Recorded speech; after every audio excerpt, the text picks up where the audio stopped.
Assalamualaikum warahmatullahi wabarakatuh.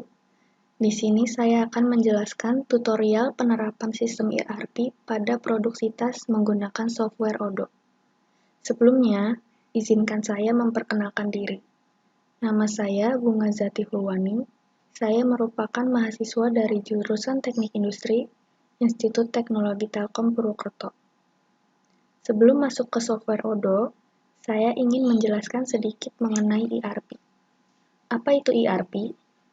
ERP merupakan singkatan dari Enterprise Resource Planning, yang berarti suatu sistem yang dapat digunakan oleh perusahaan untuk mengelola dan mengintegrasikan seluruh departemen yang ada di perusahaan, sehingga proses pertukaran informasi menjadi lebih efisien. Banyak software yang dapat digunakan untuk menerapkan sistem ERP. Salah satunya software Odoo. Nah, di sini saya akan memberikan tutorial menggunakan software Odoo dengan studi kasus usaha yang bergerak pada produksitas. Sebelumnya, saya sudah menginstal dan membuat database untuk mengoperasikannya. Setelah login pada database yang sudah dibuat sebelumnya, pilih menu aplikasi yang ada di sini. Kemudian akan muncul modul-modul yang tersedia. Nah, modul-modul ini bisa diinstal sesuai kebutuhan. Pada usaha ini, modul yang dibutuhkan adalah modul persediaan, modul produksi, dan modul penjualan. Nah, pada usaha produksitas ini, yang bernama Brina, memiliki sistem make to order, sehingga proses produksi dapat dilakukan pada saat pelanggan telah melakukan pemesanan. Produk yang diproduksi oleh usaha ini bermacam-macam, di antaranya tote bag, sling bag, dan pouch. Di sini saya akan mengambil satu produk, yaitu tote bag. Setelah modul-modul yang dibutuhkan telah berhasil diinstal, kita bisa langsung ke modul pertama, yaitu modul produksi. Kita klik ini dan klik produksi. Nah, pada modul produksi ini kita dapat menginput produk-produk dan bahan baku apa saja yang kita perlukan. Kita bisa klik data master dan klik produk. Nah, di sini jika ingin menginput produk atau bahan baku apa saja yang kita perlukan, kita bisa klik buat dan akan muncul tampilan seperti ini. Kita bisa menginput nama produknya apa, fotonya, dan informasi-informasi apa saja yang kita butuhkan. Nah, seperti tote bag ini. Karena tote bag ini merupakan produk yang dijual, jadi dia diberikan tanda dapat dijual dan dapat dibeli, dan ada informasi harga jual dan lain-lainnya. Berbeda dengan produk ini merupakan produk bahan baku, karena dia bahan baku, jadi kita tidak memberikan tanda dapat dijual ataupun dibeli. Nah, jika semua produk dan bahan baku telah berhasil diinput, kita bisa langsung menyusun daftar kebutuhan materialnya dengan klik data master dan klik daftar kebutuhan material. Nah, kita bisa langsung klik buat untuk menyusun daftar kebutuhan material dari tote bag. Kita tulis tote bag. Dan kita masukkan bahan baku apa saja yang dibutuhkan. Pertama adalah bahan drip,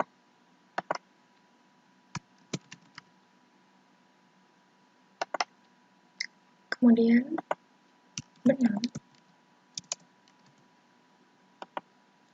lalu tali webbing, kemudian tali katun, dan kancing batok.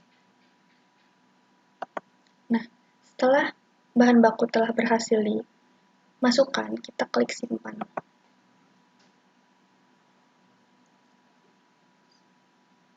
Daftar kebutuhan material dari tote bag telah berhasil disusun.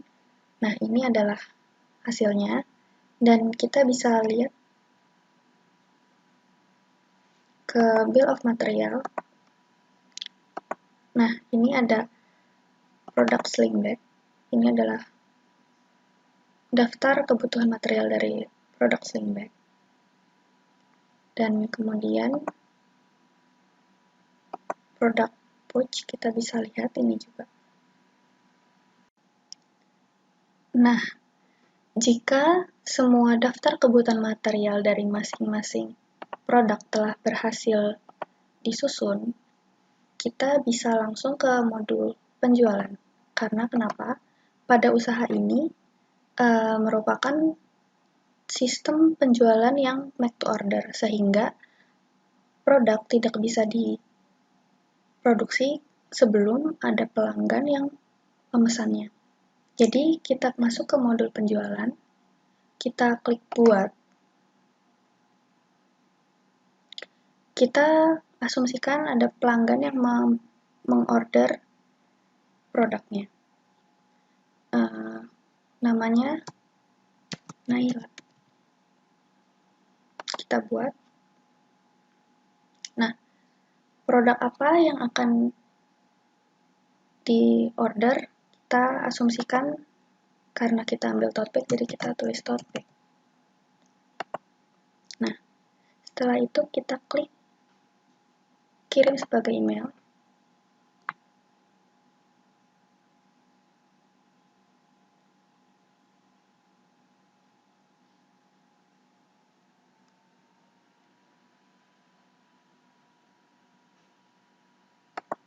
Masukkan emailnya dan kita klik simpan.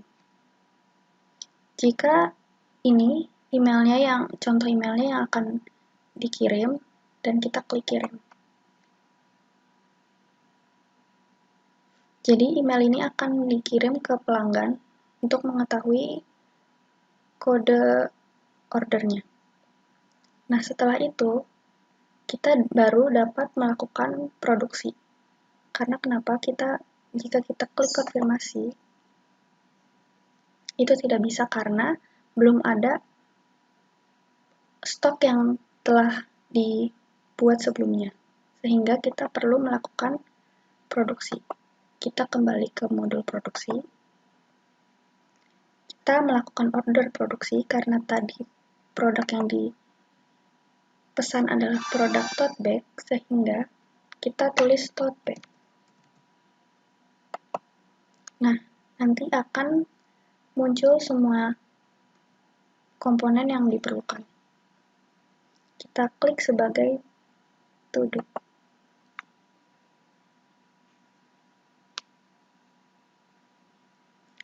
Nah, kenapa ini masih berwarna merah? Karena di persediaan kita masih belum ada persediaan dari masing-masing bahan baku, sehingga kita perlu melakukan pemesanan kepada supplier. Setelah memasukkan produk tote bag kancing ke dalam order produksi, kita bisa klik simpan. Setelah itu, kita masuk ke modul persediaan. Nah, untuk melakukan order ke supplier, kita bisa klik penerimaan. Kita klik buat untuk memesan produk apa saja yang dibutuhkan untuk membuat tote bag. Nah, di sini saya akan memasukkan supplier mana untuk memesan bahan baku untuk memproduksi tote bag. Saya asumsikan adalah toko tekstil. Nah, kita bisa memasukkan produk apa saja, bahan baku apa saja yang dibutuhkan untuk membuat tote bag. Seperti tadi, bahan, kemudian bahan kanvas, kemudian benang, kemudian tali webbing, kemudian tali katun, dan kemudian kancing batok. Nah, jangan lupa ini dimasukkan kuantitasnya 1.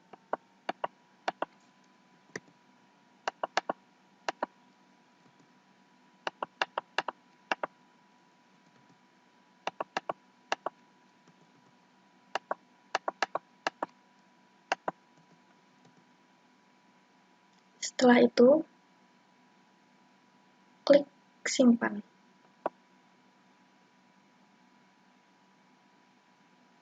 Nah, setelah disimpan, kita bisa klik validasi.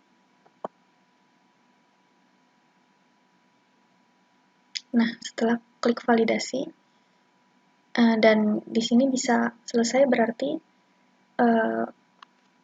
bahan baku telah kita order dan kita sudah terima. Sudah ada di gudang kita. Setelah itu kita bisa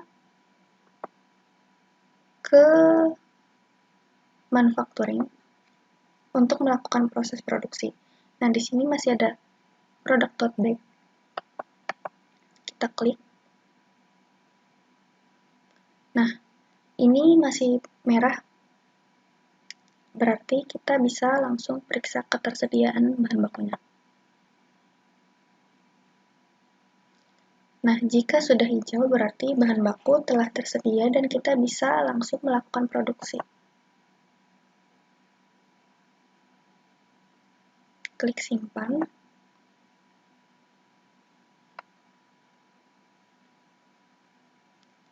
Tandai sebagai selesai. Nah, berarti produk tote bag kancing ini sudah berhasil diproduksi. Setelah itu kita kembali ke modul penjualan. Kita ke pelanggan tadi yang bernama Naila yang memesan produk tote bag.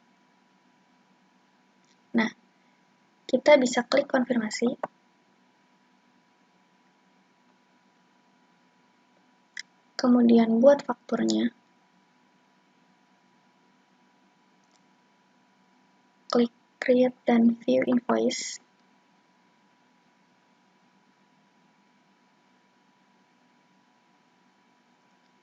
Dan klik rekam.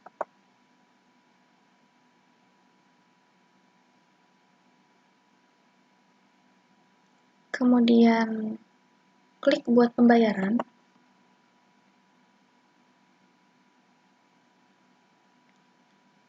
Kita bisa pilih metode pembayarannya, bisa melalui bank ataupun cash, tapi kita pilih bank. Validasi.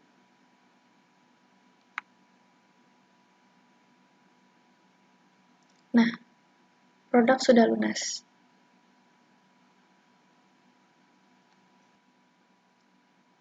Di sini sudah menunjukkan kalau pemesanan sudah lunas. Jika kita mau melihat invoice-nya, kita bisa klik send and print.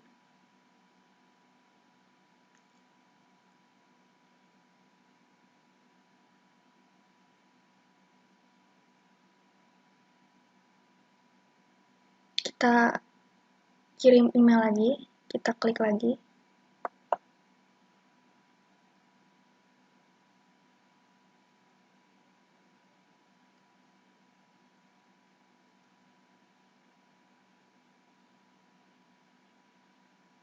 Nah, invoice sudah berhasil kita dapat lihat. Nah, ini adalah invoice-nya dari pemesanan yang telah dilakukan oleh pelanggan.